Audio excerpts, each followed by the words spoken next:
아름다운 찬양, 우리가 들어도 은혜가 되고 좋은데 하나님 당신에게 드리기 위해서 이렇게 연습하고 나란히 서서 이렇게 하는데 하나님 기뻐 안 하시겠습니까?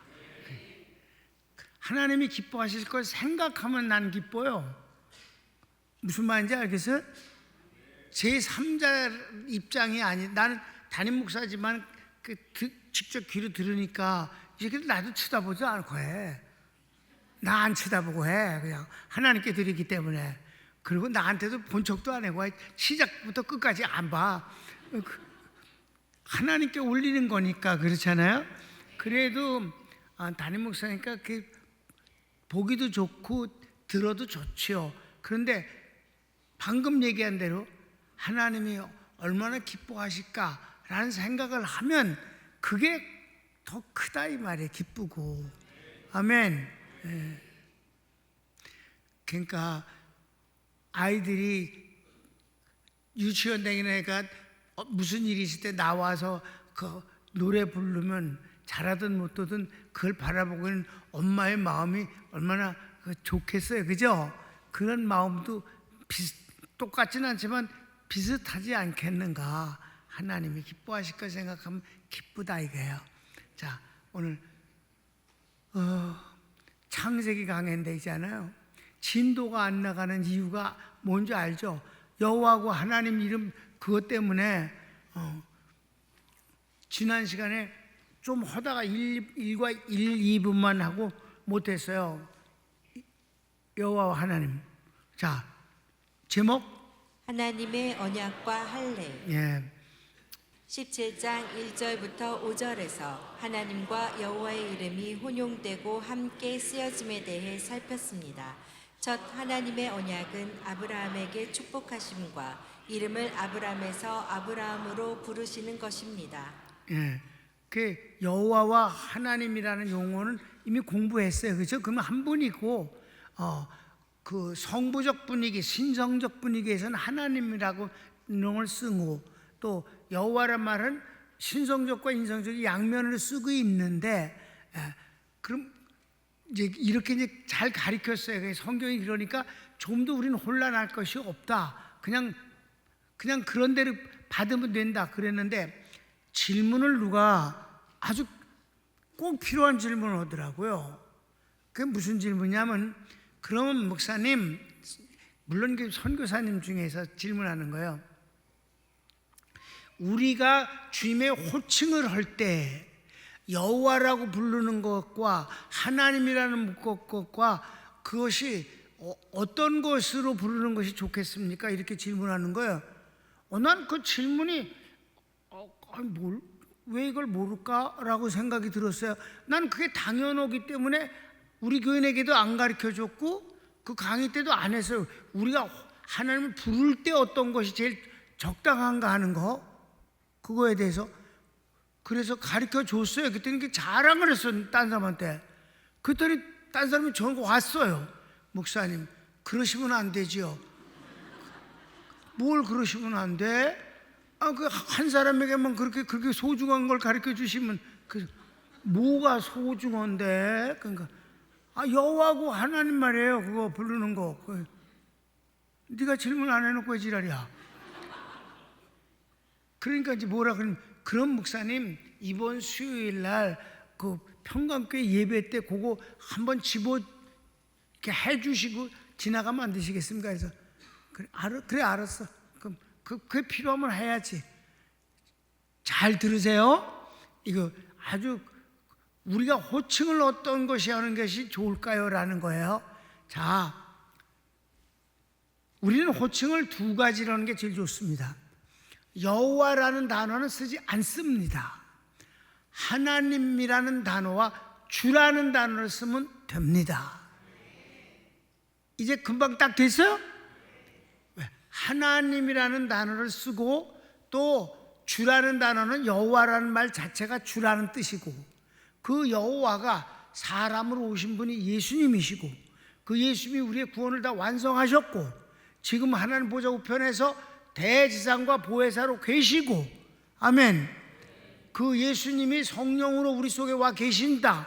그래서 우리는 예수님 예수님하고 그 이 땅에서의 이름을 부르는 게 아니라 나의 구주라는 의미에서 여호와라는 단어가 주니까 하나님과 주를 부르는 것이다. 그래서 주여 그럴 땐 그게 다른 말로 하면 뭐라고? 여호와여. 근데 여호와여란 말은 이미 예수님이 오셨으니까 주여, 주님, 예수님 이렇게 부르지 여호와라는 단어를 따로 안 쓴다. 하나님과 주여 또는 예수님 이렇게, 그러니까 말씀을 전할 땐 예수님이라는 단어를 많이 쓰는 거고 우리가 기도할 땐 주님이라고 부르는 것이 일반적인 호칭이다. 이해되셨으면 크게 아멘. 선교사님들 다 들었습니까? 이렇게 하는 건 이게 아주 자연스럽고 성경적이고 복음적인 호칭이다. 이해되셨습니까? 그래서 이번에 한 번은 하나님이라고 부르고 이번엔 여호와라고 불러드려야지 또 여호와가 삐지실까봐 이럴 건 없다 이 말이에요. 여호와는 안 부른다. 요즘은 주님이시니까 하나님 또는 주님 또는 예수님. 오케이? 이제 1번 이거 공부한 거야. 1번과 큰 1번과 2번 했으니까 빨리빨리 지나갑니다. 시작. 하나님의 아브라함을 향한 축복 언약은 계속 이어집니다. 그래 계속되는데 뭐가 있었을까? 가르치기 1번 시작. 내가 너로 크게 번성케 하여 내게서 민족과 왕들이 나오리라. 2번은 내가 내 영원한 언약을 나와 내 후손 사이에 삼고 너와 내 후손의 하나님이 되리라. 3번은 내가 너와 내 후손에게 이 가나안 온 땅을 주어 영원한 기업이 되게 하고. 그래서 하나님이 축복의 언약을 주셨어요. 그 다음에 명령은 뭘까? 큰 2번 할례를 받으라 하십니다. 할례를 받으라고 하시는 것입니다. 그러니까 하나님의 약속을 받은 아브라함이 하나님 앞에 알겠습니다.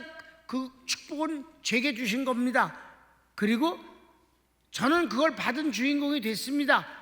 그것을 확인하는 방법이 할례니라. 할례는 너는 내 것이다, 내 백성이다 하는 것을 몸으로 표시를 내서 영원한 증거로 삼는 것이 할례입니다. 가르치기 1번 나의 언약을 너와 내 후손은 대대로 지키라.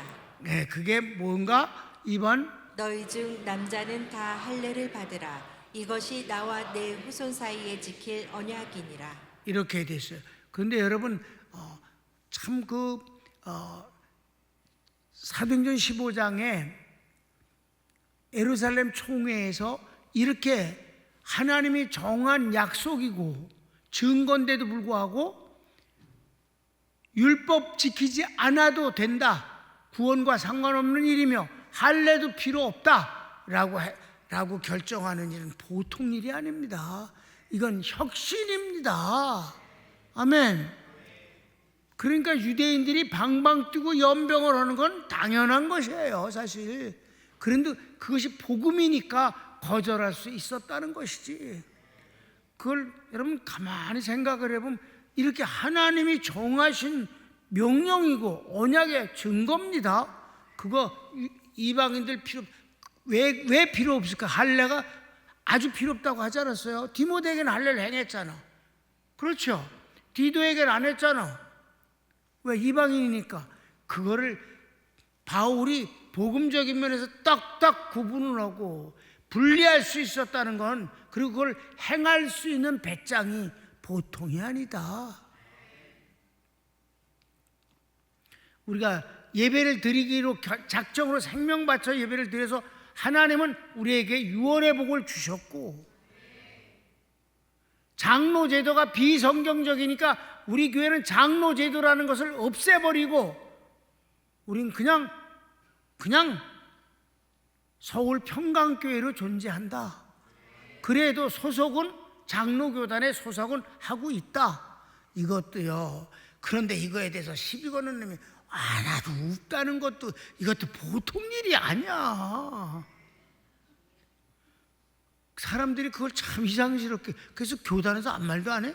아무 말도 안 해. 그래서 그 참 평생 담임 목사 받은 거 교단에서 말 안 해? 말 안 해. 그것도 참 이상스러운 일이야. 이것도 하나님의 유월이야. 그렇지 않습니까? 이게 보통 일 아니에요. 이거 사실 이게 문제가 되려면요 신문에 나고 야단해야 돼. 교단 신문에. 근데 안 나. 우리 교회는 진짜 참 이상해. 하나님의 은혜일 수밖에 없다. 이게 그냥 문제가 안 됐으니까 그런가 보다 그렇지만 이거 보통 일 아닙니다. 그러니까 친구가 그랬어요. 나 평생 담임 목사 받았을 때 그 교단에서 문제 안 삼을까? 그래서 왜 문제 삼어? 그냥 온 교인들이 다 그렇게 했는데. 그래도 교단 헌법이 있잖아. 교단 헌법이 뭔데? 그게 성경이야? 나 그랬더니 그래도 이게 교회가 만들어서 법으로 만든 건데 어쩌고 그러더라고요. 글쎄 모르네. 뭐 기다려 봐야지 뭐라 그러는지. 지금까지 말 안 한다 이 말이야. 10년이 지났으니까 그 새끼들도 잊어먹었을 거야. 지나갈까? 그래서 이 할례가 이렇게 하나님 명령하신 건데도 필요 없다. 이거 보통 일이 아니다는 거지. 복음이 중요한 거다. 3번. 할례는 남자 양피를 베어내는 것으로 너희 자손뿐 아니라 돈 주고 산 자들도 태어난 지 8일 만에 할례를 할지니 내 언약이 너희 살에 있어 영원한 언약이 되느니라. 네, 4번. 할례를 받지 않는 자는 백성에서 끊어지리니 그가 내 언약을 배반하였음이니라. 이렇게까지 하셨는데도 불구하고 예수님이 구원을 완성하실 때, 왜냐하면 이들이 뭐가 잘못일까? 할례가 구원과 연결을 시키기 때문에. 할례를 받지 않으면 구원을 받을 수 없다고 하니까 이건 할례가 구원이 되는 것이 수단이라면 말이 안 되는 거지.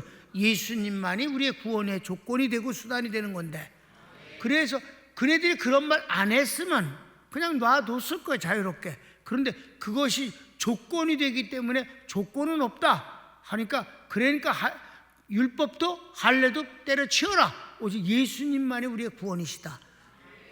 그게 예수님의 구원을 흐리게 만들어서는 안 된다. 혼탁시키면 안 된다. 이런 거지. 여기까지 우리 지난 시간에 했어요, 사실은. 근데 마치 처음 듣는 것 마냥 날 쳐다보고 있어서 고맙긴 해요. 그래서 그 다음을 봅시다. 하나님께서 아브라함의 아내에게 축복의 약속을 하십니다.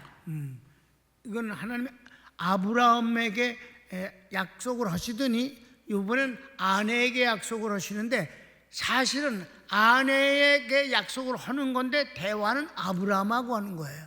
내용은 아내에게 하는 것입니다. 방법이 그래. 자, 가로치기 1번.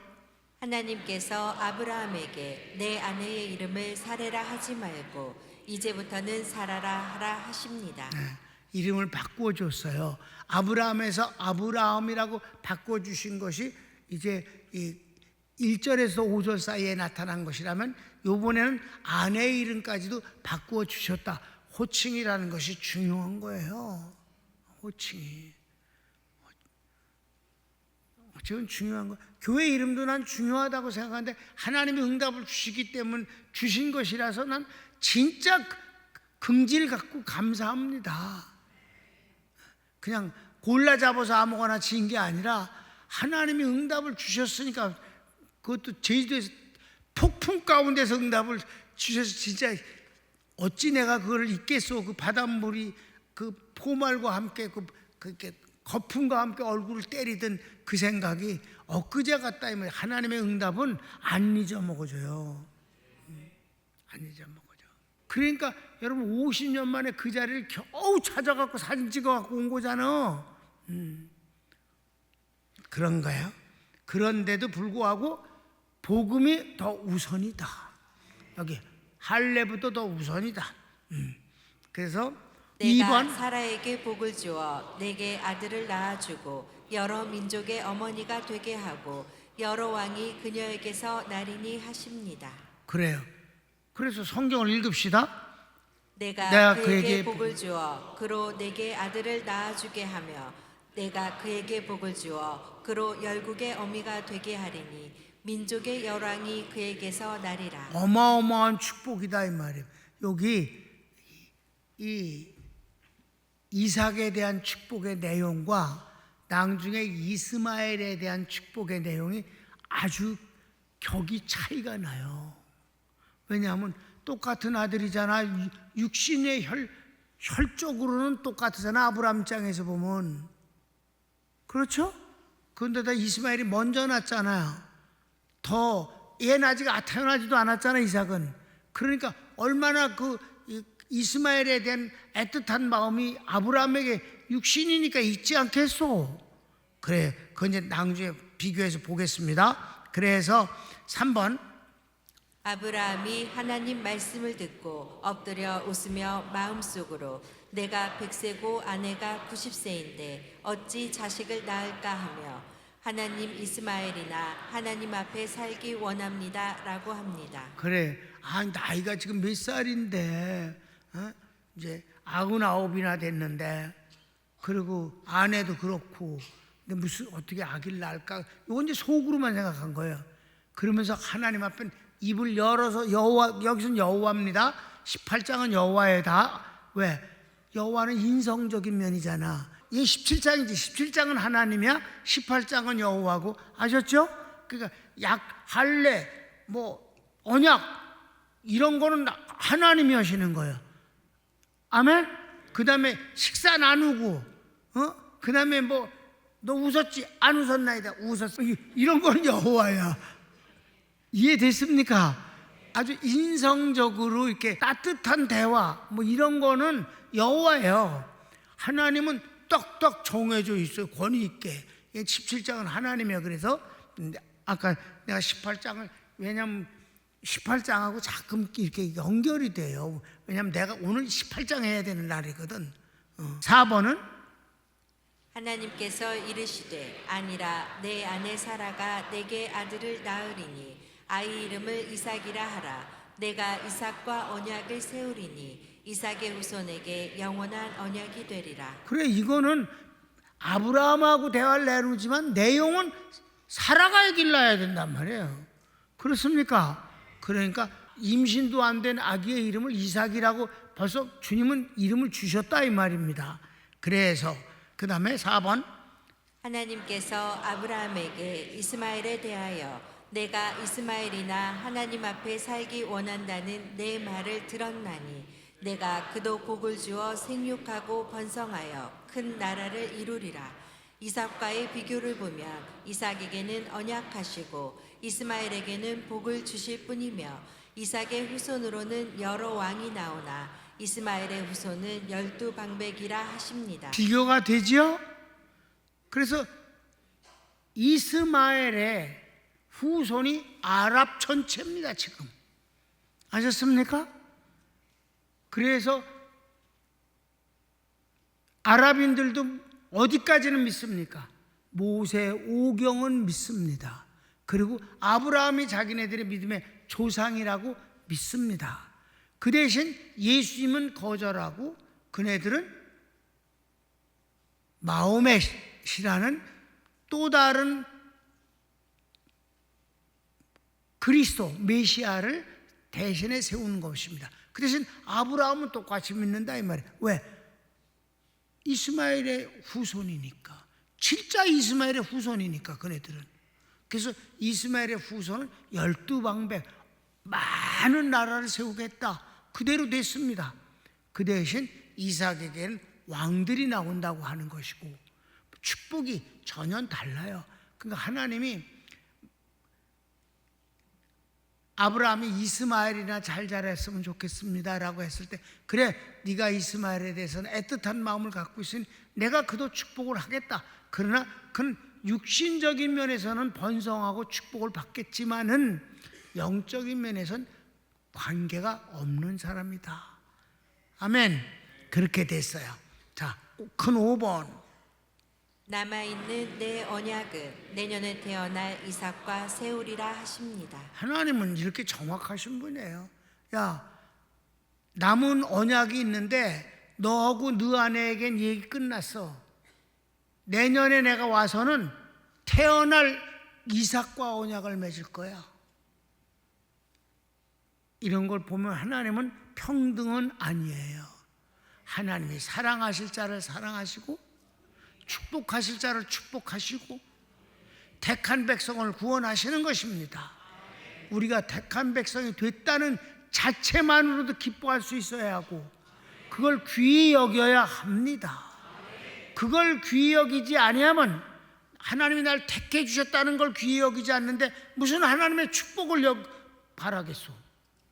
택한 백성이니까 축복을 받을 자격이 있다는 데서 좀 출발하는 것이지. 내가 택함을 받은 하나님의 사람입니다. 정말 어마어마한 숫자 가운데서 하나를 들듯이 주님이 말씀하신 것 같이 넓은 몸도 아니고 정말 택한 백성은 너무 작은 거예요. 인류를 따져놓고 보면 그렇고요. 우리 대한민국도 그래. 우리 조상이 5,000년이라고 그랬습니다. 우리 대한민국에 기독교 들어온 지 200년이 안 됐습니다. 그런 세월 속에 얼마나 믿었습니까? 10%? 무슨 10%? 처음에는 1%도 안 됐어요. 여러분 3.1 독립운동이 일어났을 때 기독교인들은 우리 민족의 1%였습니다. 1%. 그게 지금은 10%라고 그러는데 나는 10%라고 보지 않습니다. 그냥 교회 댕기는 놈하고 구원받은 사람하고는 다른 거니까. 그러니까 정말 5,000년 역사 가운데서 지금 구원받은 사람이 몇 프로냐? 0.0000001%도 안 된다. 정말 바닷가 모래알 중에서 하나를 짚는 것 같은 귀한 존재임을 여러분이 아셔야 돼요. 거기서부터 출발을 해야 돼요. 우리가 기도도 그렇고 모든 것도 다 그래. 예배도 그렇고 다 그래. 6번 하나님께서 아브라함과 말씀을 마치시고 올라가십니다. 올라가셨어. 7번은 하나님께서 떠나신 후 아브라함이 하나님의 말씀대로 할례를 행합니다. 가르치기 1번 아브라함이 자신과 이스마엘의 집의 남자와 돈으로 산 사람들까지 모든 남자에게 할례를 행합니다. 아브라함이 할례를 행할 때 그의 나이는 99세이고 이스마엘은 13세였습니다. 그렇습니다. 이 성경 그대로를 내가 제목을 달았기 때문에 성경을 따로 읽지 않습니다. 그리고 중요한 내용이 아니고 그냥 설명체니까 그냥 보겠습니다. 가르치기 2번은 할례는 하나님께서 아브라함과 맺은 언약입니다. 아브라함이 언약을 준행했습니다. 그랬고 요거는 읽겠습니다. 26, 27절 당일에 아브라함과 그 아들 이스마엘이 할례를 받았고 그 집의 모든 남자 곧 집에서 생장한 자와 돈으로 이방 사람에게서 사온 자가 다 그와 함께 할례를 받았더라. 네. 자, 이제 드디어 17장을 오늘 끝내는 거예요. 여호와하고 하나님하고 그것 때문에 시간을 많이 썼어요. 결어를 읽읍시다. 창세기 17장은 하나님의 언약의 장입니다. 15장의 횃불 언약이 이스라엘 민족과의 언약이라면 17장은 아브라함, 사라, 이스마엘까지 개인과 그 후손에 대한 언약입니다. 차이점을 이해하시죠? 아브라함에 대한 건 15장은 아니에요. 이스라엘 민족과 장래될 일을 언약을 맺으신 거고 여기 17장은 아브라함 개인과 그 가족 이스마엘까지 해서 사라가 임신할 것 그리고 태어날 게 이삭인데 이삭과의 언약은 이삭하고 따로 오겠다고 하셨으니까 그렇게 언약을 맺으신 거예요. 그래서 뭐라 그래서요? 내용은 큰 축복입니다. 심지어 이스마엘까지. 하나님은 이런 분입니다. 그리고 언약을 맺으시고 지키시는 분입니다. 사람은 믿고 순종할 뿐입니다. 우리는 거짓말쟁이라서가 아니라 약하기 때문에 언약을 하고도 지키질 못하는 때가 있어요. 일부러가 아니라 환경이 그럴 수도 있고 마음이 여릴 수도 있습니다. 능력이 없어서도 그럴 수도 있습니다. 우리는 언약을 다 지킬 수가 없어요. 그럼 우리는 언약을 지킨다고 함부로 말하지 마십시오. 우리는 그렇게 못해요. 그러면 우리는 어떻게 할 건가? 여기 써 있잖아요. 하나님의 언약을 믿고 순종하며 그 다음에 하나님 편에 서는 것입니다. 주님을 의지하고 사랑할 뿐입니다. 우리는 그것뿐입니다. 그래도 하나님은 언약을 지키지 않았다고 때리거나 벌을 주시는 분이 아니고, 하나님이 우리에게 내가 언약을 어겼다고 해서 하나님의 언약을 포기하거나 취소시키는 분은 아닙니다. 다만 하나님의 언약을 시행하시는 것은 보류될 수 있습니다. 우리가 하나님의 언약을, 하나님을 떠나면 그럴 수밖에 없는 거지요. 왜? 자리가 언약의 자리에 있어야 이게 실행이 되어지는데, 거기에 있지 못하면 하나님은 응답을 주실 수가 없는 거지, 하나님의 언약을 버리시는 법은 없는 겁니다. 그러니까 회개라는 것이 우리에게 필요한 것이고, 회개하면 하나님은 그동안 주지 못하신 것에 병들은 것처럼 한꺼번에 왕창 주신다 이 말입니다. 아브라함이 애굽에 갔을 때 주님 한 번도 안 나타나셨지만, 그가 돌아와서 회개했을 때 지금 그동안 주시지 못했던 걸 한꺼번에 쏟아부어 주시는 분이 아니신가. 그러니까 우리는 내가 언약을 지킨다 그렇게 말할 수는 없는 거고, 지키려고 애를 쓰는 건 분명하지만은, 그러나 우리가 할 수 있는 것이 있어요. 주님을 사랑하고 믿고 순종하며 하나님 편에 서는 겁니다. 손을 모읍시다. 바로 이 내용을 가지고 하나님 앞에 잠깐 기도해 볼까요? 주여, 사랑하는 주님 감사합니다.